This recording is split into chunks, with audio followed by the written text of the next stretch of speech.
Riħ qawwi b'forza ta' riefnu ġej mill-Grigal ħalla ħerba mad-dawra tal-kosta tal-Lvant ta' Malta u kkawża diversi ħsarat fuq bċeċ tal-baħar kif ukoll qamara tal-bajjiet li kienu għadhom armati wara l-istaġun tas-sajf. L-irjaħad bdew iżidu fil-qawwa it-3 war nofsinhar bufuri li laħqu l-forza 5 għal 6 madankollu matul il-jum tal-ħamis il-qilla tar-riħ żdiedet bufuri li laħqu l-forza 7 b'mewġ ilaħħaq ma' 7 metri. L-aktar żoni li kienu milquta kienu dawk li jdawru l-kosta tal-Lvant ta' Malta fosthom ix-Xemxija, San Ġiljan, Taslima u l-Belt.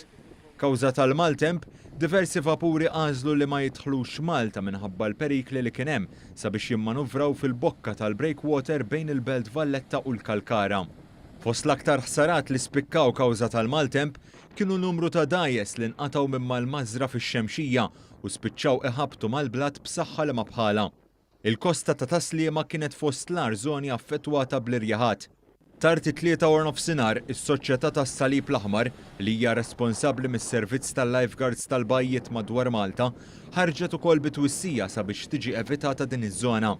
Qalu wkoll li s-servizz f'Taslima kien sospiż wara li t-torri tal-lifeguards li kien hemm f'Fontadir inqalab il-maltemp u eventwalment spiċċa tkaxkar għal ġol baħar u tfarrak. Ir-riħ mistenni jibqa' jippersisti sal-ġimgħa filgħodu sakemm eventwalment jikkalma wara nofsinhar.